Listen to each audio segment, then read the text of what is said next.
দেবর্ষিপাদ, আমি তো জানি না গোবিন্দ কোন চোখে দেখতে পারে না, ভগবানের কোন চোখ নষ্ট হয়ে গেছে আমি তো বুঝতে পারছি না।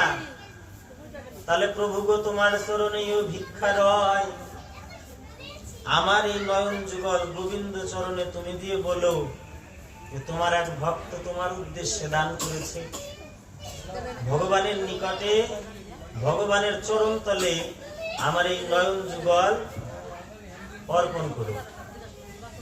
দেবর্ষিপাদ জৈমিনী ঋষিকে জড়িয়ে ধরে কাঁদছে, যে কেমন ভাবে তো কখনো আমি ভগবানকে ভালোবাসিনি,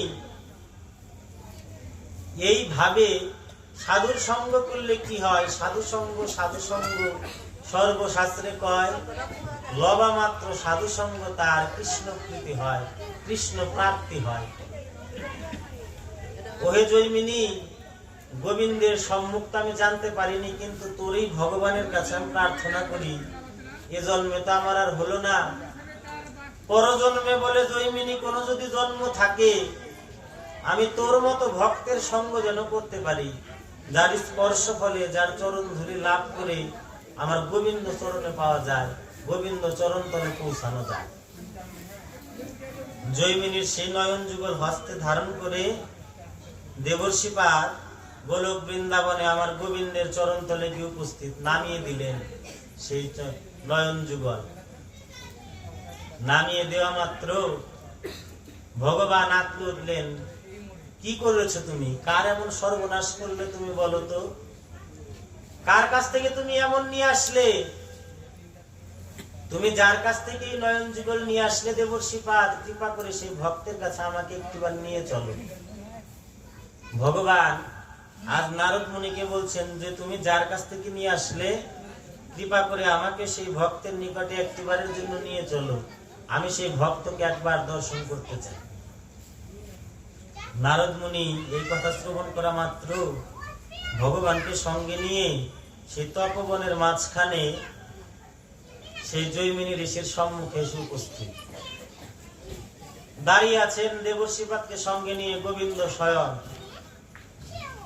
এদিকে জৈমিনীর দুই নয়নে রুধির রক্ত ধারা বয়ে যাচ্ছে, কান্নাকাটি করছেন তিনি। দেবর্ষিপাদ বলে, যাহাকে পাবার ওই আসে, কৃষ্ণ বলে ভাসিলে এই বনবাসে। হরিলীলামৃতের মধ্যে লেখা আছে, যে ধনকে লাভ করলে জীবের কামনা বাসনা থাকে না, যে কৃষ্ণ ধন লাভ করলে জীবের চাওয়া পাওয়া আশা আকাঙ্ক্ষা সকল কিছু দূরীকৃত হয়। জৈমিনী নয়ন মেলে দেখ, সেই কৃষ্ণচন্দ্র আজ তোর সম্মুখে দাঁড়িয়ে আছে, ভালো করে দর্শন কর। যে ধন লাভ করলে জীবের পড়ার ভয় থাকে না, জীবের মরার ভয় থাকে না, সেই স্বয়ং কৃষ্ণচন্দ্র আজ তোর সম্মুখে। তুই দর্শন করবি না? তুই ধুলাতে পরে কান্নাকাটি করছিস, ধুলায় গড়াগড়ি দিচ্ছিস। আজ জৈমিনী ঋষি নারদ মুনিকে বলছে যে প্রভু, আমি তো নয়নে দেখতে পাচ্ছি না, কৃপা করে তুমি আমাকে ধরে আমার কৃষ্ণচন্দ্র কোথায় তার চরণ তলে একটু পৌঁছিয়ে দাও না। হরে কৃষ্ণ। ভগবানের যুগল চরণ কোথায়, আমার গোবিন্দ কোথায় আছে, আমাকে হাতটি ধরে সে ভগবানের চরণ তলে পৌঁছে দাও।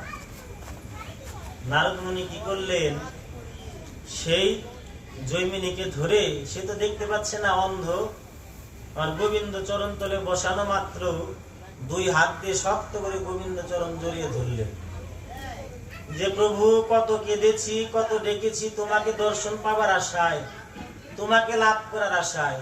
এই জঙ্গলের মধ্যে একটি বারের জন্য তো তুমি আমার কাছে আসনি। গোবিন্দ, তুমি যখন আমার সম্মুখে আসলে আমাকে দর্শন দেওয়ার জন্য, আমার কেমন ভাগ্য প্রভু, দেখো আমি নয়ন মেলে তোমাকে দেখতেও পাচ্ছি না, তোমাকে দর্শন করতে পারছি না।